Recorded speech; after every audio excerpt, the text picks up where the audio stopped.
Bonjour à vous, pèlerins du web. Avec cette vidéo, nous entamons la série du monde normand, au travers de ses éminents représentants jarls et ducs.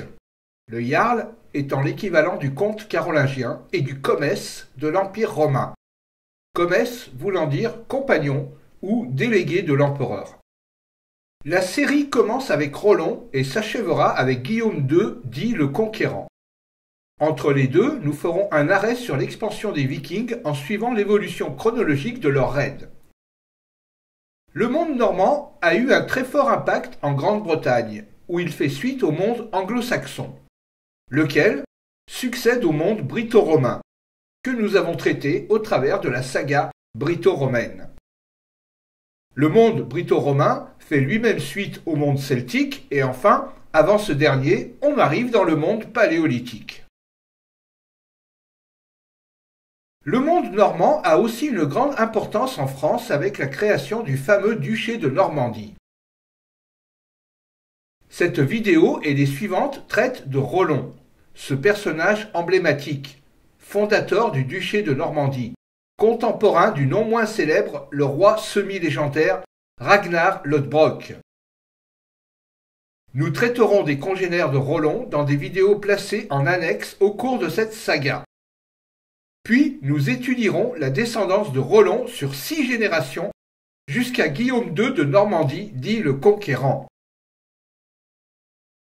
Attention, beaucoup d'auteurs médiévaux vont être cités à maintes reprises dans les vidéos. Ne vous inquiétez pas, ils seront tous traités comme source dans le chapitre suivant qui portera la référence Une saga normande vidéo 02. Présentation du personnage. Rolf le Marcheur, fréquemment latinisé en Rollon, ou plus rarement Robert Ier le Riche, nom qu'il reçut à son baptême, est né en Scandinavie vers 846 et il meurt à Rouen vers 932. C'est un seigneur viking reconnu en Islande et en Norvège, qui fit fortune en pillant les littoraux de la Frise, en Francie médiane, de l'Austrasie en Francie orientale, puis de la Neustrie en Francie occidentale. Devenu jarl des Normands de la Seine et comte de Rouen en 911, Rollon participe à la première vague d'expansion de son territoire qui constituera plus tard le duché de Normandie. De ce fait, il fut considéré, mais a posteriori, comme le premier duc de Normandie. Il est à l'origine de la maison des Rollonides, dont la descendance sera illustre et qui englobe celle des Plantagenets. Il est assez difficile de fixer la trame de la vie de Rollon car elle est l'objet de moult récits légendaires. Dans le livre de la colonisation de l'Islande, écrit entre 1100 et 1125 en Islande, il est qualifié par le nom de Rolf le Marcheur. On comprend mieux ce sobriquet en lisant l'histoire de Norvège, rédigée un peu plus tard vers 1200, dans laquelle une légende raconte qu'aucune monture n'a jamais été capable de porter son imposante stature de plus de 2 mètres pour plus de 140 kg. Pour d'autres, cette légende devait montrer Rollon comme un géant puisqu'il était puissant et redoutable. De son côté, Régis Boyer, au XXe siècle, avance que ce surnom fait référence à ses multiples voyages et à son extraordinaire périple. Cependant, ce sobriquet n'a laissé aucune trace dans l'historiographie normande et française, pourtant souvent antérieure aux récits islandais et norvégiens, aussi bien chez Dudon de Saint-Quentin et Benoît de Sainte-Maure que chez Orderic Vital et Wass. Ce défaut peut s'expliquer de plusieurs manières, soit que les chroniqueurs ignoraient ce surnom réservé aux conteurs islandais et norvégiens, soit qu'ils l'ont volontairement mis sous le boisseau, l'estimant trop péjoratif pour le duc de Normandie.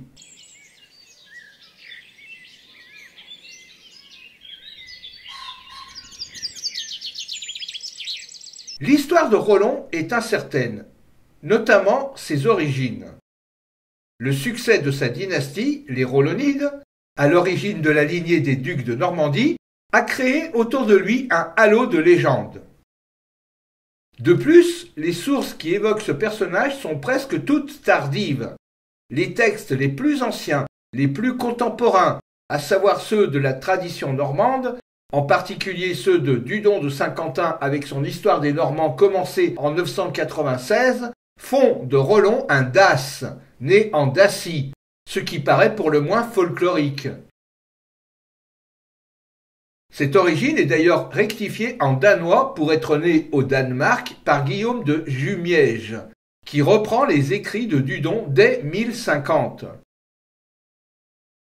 Un temps mis en doute par les historiens, les écrits de Dudon sont aujourd'hui soumis à une relecture moins critique, car l'auteur tient ses informations directement des descendants de Rollon, à savoir Richard Ier de Normandie, dit Richard sans peur, et le fils de celui-ci, Richard II de Normandie, respectivement petit-fils et arrière-petit-fils de Rollon. À la suite de ces deux premiers auteurs, Ordéric Vital à partir de 1114, Wass à partir de 1160 et Benoît de Sainte-Maure à partir de 1170 valident la thèse de Guillaume de Jumièges et donnent tous à Rollon une origine danoise.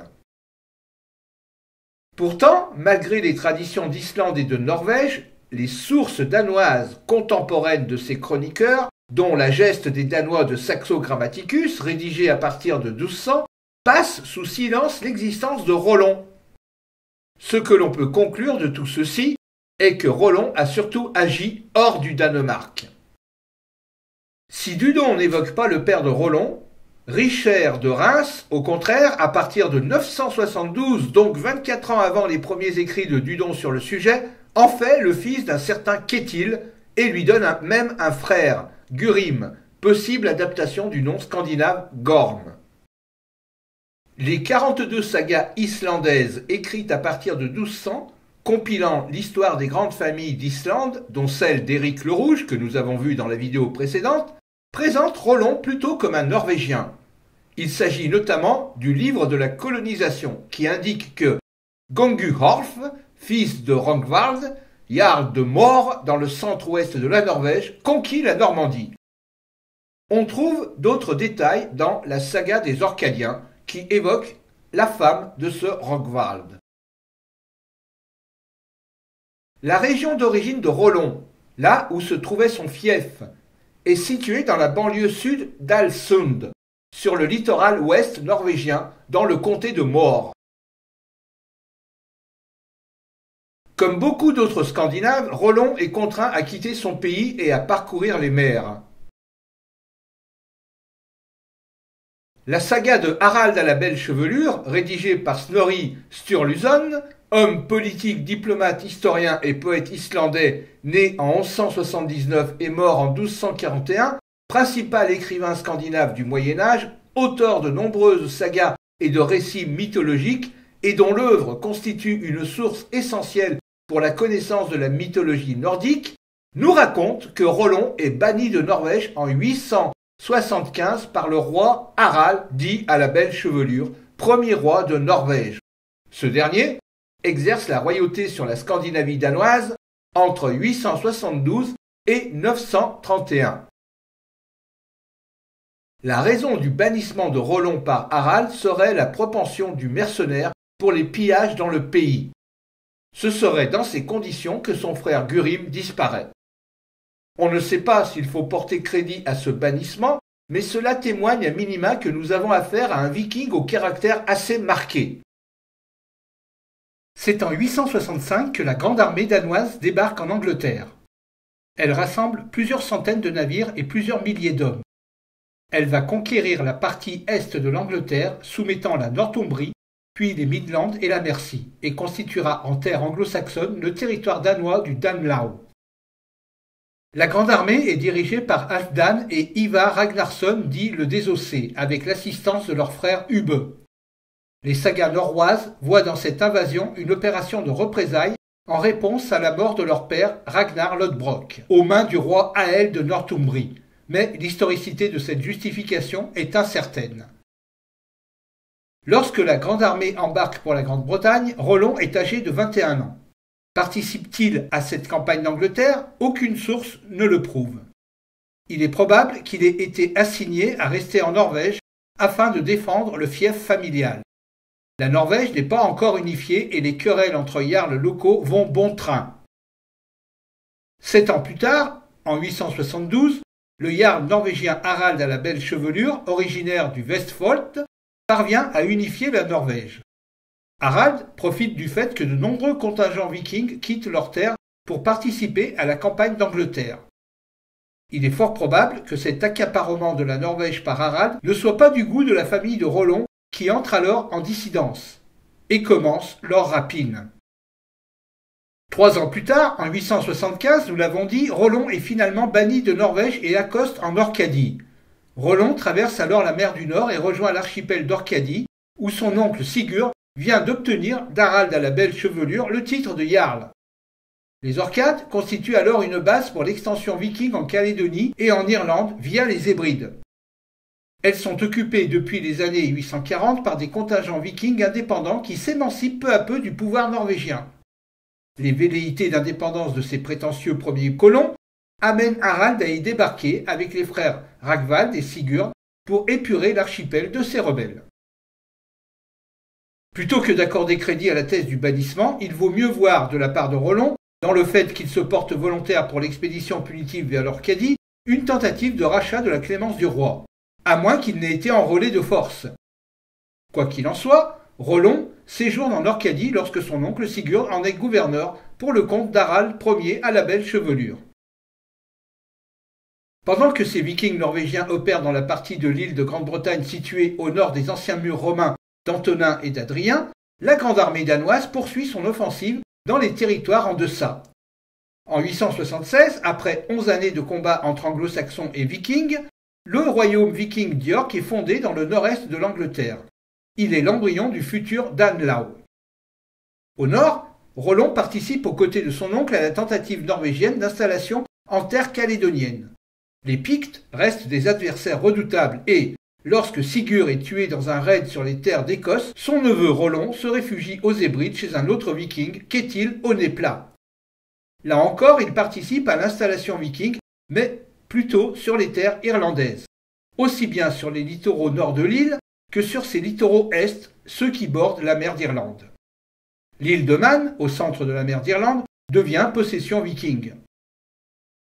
Les succès que Rollon obtient en terre d'Irlande lui attribue le ralliement d'une petite troupe de congénères avec laquelle il mène des raids victorieux. Les pillages qu'il opère commencent à l'enrichir. Il est vraisemblable que Poppa, sa Fria, sa concubine, celle qui lui donnera son fils le futur Guillaume Longue-Épée, soit ramenée d'un de ces pillages irlandais. Ayant acquis suffisamment de trésors pour se constituer une petite flotte de quelques dracars, il quitte les Hébrides pour ravager les côtes anglaises de la mer du Nord. Poursuivant sa fortune, il descend jusqu'aux littoraux du Kent où il perpétue ses rapines. À ce moment, le sud de l'Angleterre est unifié sous le règne d'Alfred le Grand, règne qui court de 871 à 899. En 878, le roi du Wessex Alfred le Grand réussit à contenir la poussée danoise à la bataille d'Étendom, événement crucial dans l'histoire de l'Angleterre anglo-saxonne. En effet, la maison du Wessex, seule dynastie anglo-saxonne à avoir résisté victorieusement aux Vikings de la Grande Armée, est, par cette victoire, à l'origine du royaume d'Angleterre unifié.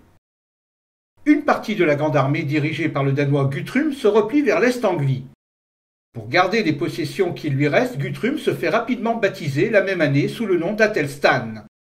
Guthrum restera roi jusqu'à sa mort en 890.